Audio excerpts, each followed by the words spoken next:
Hello there, my name is Andrew Druckman and I'd like to welcome you to the channel because after all, the reason why you clicked on that link is because you want to learn how to get walk-in customers to your local business. Well, guess what? You just came to the right place because that's exactly what we are going to be talking about today. Now, if you haven't done so already yet, consider subscribing to Traffic Magic because that is what we do. We talk about different tips and strategies to help you get more people to the front door of your business every single day. Because after all, if you have nobody at the front door of your business, you have no business because that is the bloodline to your business. And also something to keep in mind, I'm going to leave a link in the description down below that's going to give you more of an in-depth training on how to get more people to the front door of your business every single day. Now, without further ado, let's get into the action. So, my very first tip I'm going to share with you in order to get walk-in customers for your local business is understanding exactly what your niche is going to be. And why this is so important to understand your niche is because when you understand exactly who your target audience is, when you understand who your customer avatar is and who that customer avatar is, then it's going to put you in a better position so this way you can help solve a problem and fulfill their needs, and therefore you will be able to service them properly with your product and or services of whatever it is that you are trying to promote. Because you have to understand the whole point of your product or whatever it is that you're selling. In the grand scheme of things, your product and or services is supposed to be the answer to whatever their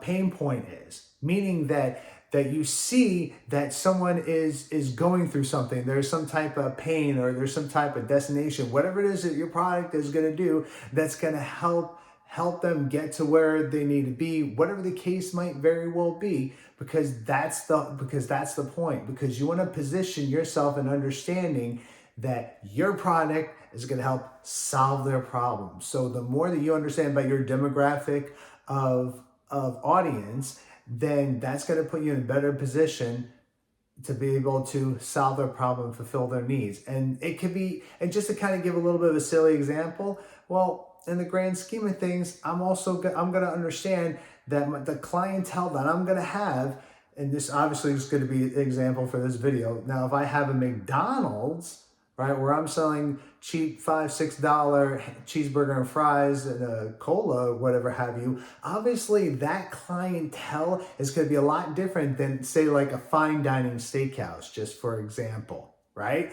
Obviously, that's going to be two different types of clientele, because obviously the customer avatar that's going to go to a McDonald's is not going to be the same target audience that's going to go to a fine dining steakhouse. So that's just kind of a silly example to give you an idea. Because after all, what are some of the things you want to take under consideration when it comes to your demographic of audience? And also it depends what the product is and or services that you're trying to promote. It could be, like I said, right, low income people, or maybe it's high income people. Are they coming from single family household? Are you targeting a specific ethnic of people? Their age, are they older? Are they younger? Are they male? Are they female? The more that you understand about your target audience, it puts you in a better position so this way you can understand what your target audience's needs are. The next tip I'm going to share with you now is building a strong social media presence and why this is important. The grand scheme of things, you have to understand something. We're way past the day and age where people are flipping through the yellow pages or reading through the news articles or whatever have you, because everybody and their mama and the mama's mama, they moved over to the internet. They're on social media. And I'm just going to be honest with you, if you are not attempting to create an account within social media and build a following through there, I'm going to be honest with you, I personally think you're going to be doing yourself a total disservice and you're going to be leaving a lot of money on the table. And honestly, there's so many platforms to take advantage of them. There's Facebook, Instagram, YouTube, TikTok, etc. There's a lot of platforms that you can take advantage of. And all you have to really do is create an account through whatever it is that you want to do. I mean, it doesn't really matter. I mean, whichever one you want to pick, but whichever one you want to pick, whether focus on one or two traffic strategies, and make sure you hone in on that and you master those traffic strategies and you put out free content so this way those people are going to understand who you are through free content, because you're going to give them free knowledge, and you're going to build a know, like, and trust with people. And the more free content you give them, the more free information that you give them, and you empower them with free information.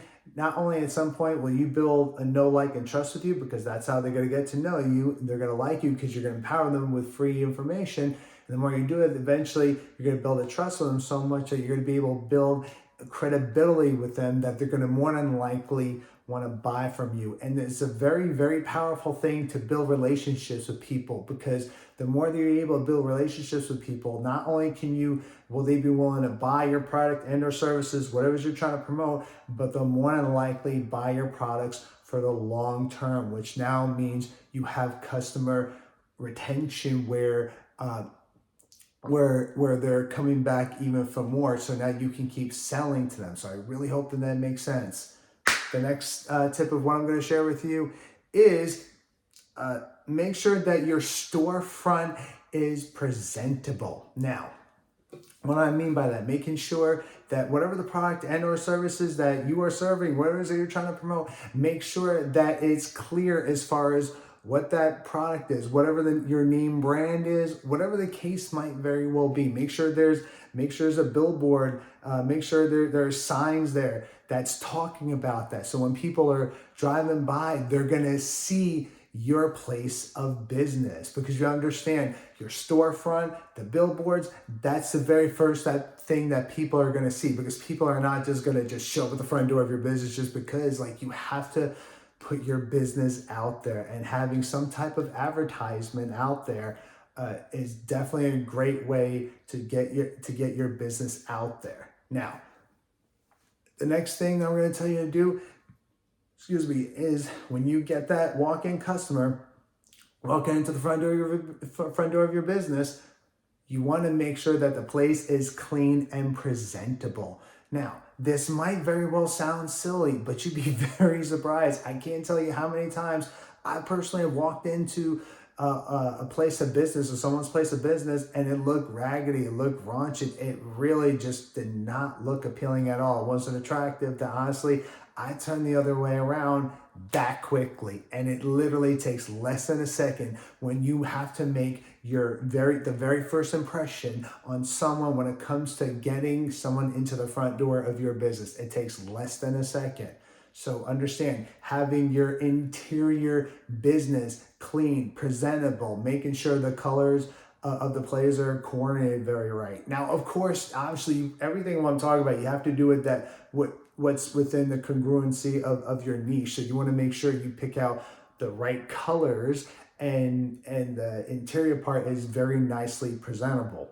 Now, the next tip I'm going to share with you is make sure you have great customer service. Now, think about it. You did all the time. Think about this for a second. You did all that time. You have your storefront ready. You have your sign ready and saying whatever your business is. You have advertisement. You posted it on social media. You put out free content. You did all this stuff. And now you put out the word that your business is out there. And all of a sudden, when people walk in, they see that it's clean, it's presentable, and they can see what it is that you're selling, or whatever it is that you're trying to promote, whatever the case might very well be. And all of a sudden, they run into someone that just gives absolutely horrible customer service.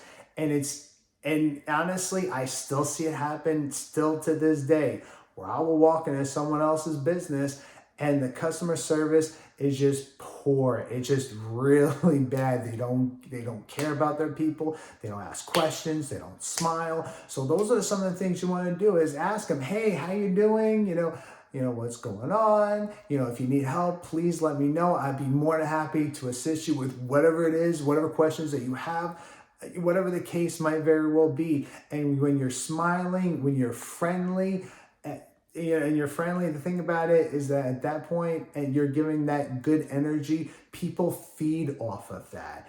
And 9 out of 10 times, they're going to more than likely want to engage with you when you are being intentional with what it is that you are doing. So I really hope that makes sense. Now, the last tip as far as what it is I'm going to share with you is have some type of loyalty program. Now, The best example I can give, and I've talked about this before, this is one of my favorite things I love to talk about because I'm going to be honest with you. I'm one of those people, I love Starbucks, and that's a great example. So, and it doesn't necessarily have to be, you have to do something exactly like what Starbucks does per se, but it's a great example as far as for the sake of this video, because honestly, I'm one of those people, I love getting free stuff. If you put me on a loyalty program where I can accumulate points, this way I can get free stuff or discounts or whatever the case may be, trust me when I tell you, it will definitely help your business. Everybody and the mama's mama loves getting some type of free stuff, whether it's a discount, whether if it's a free this, that, and the third, whatever the case might very well be. The more free stuff that you're willing to give to your customers, obviously without not obviously you don't want to break the bank or anything like that, but anything and everything you can give your customers for free that you are able to do within your means of your business will only more than likely help you get more, not only get more people to the front door of your business, but they'll help you put you in a position where that person will more than likely want to buy your product and or services, and they'll more than likely want to keep coming back. And last but not least, and this is one of my favorite ones, word of mouth of other people essentially promoting your business is a very, very powerful thing when it comes to customer reference. Do not underestimate the power of word of mouth, because when you take the time to solve someone's problems and fulfill their needs because you understand their pain points and you give such great customer service and they're talking about you at that point in time, that's basically a customer essentially low-key helping you to grow your business, because when other people are edifying your business, they're talking about how great your business is, that's going to help bring more people to the front door of your business. So whatever you do, do not underestimate the power of word of mouth. That is very, very powerful when other people are taking the time to edifying your business. Now that's what I got for you today. If you felt like you got some video out of this, no, I'm sorry. If you felt like you got some value out of this video, please give me a thumbs up. I would really appreciate it. Leave me your thoughts in the comment section down below, because I always want to know what you guys say. And also remember, I'm going to leave a link in the description down below that's going to give you more of an in-depth training on how to get more people to the front door of your business every single day. And I'll see you in the next video. Bye.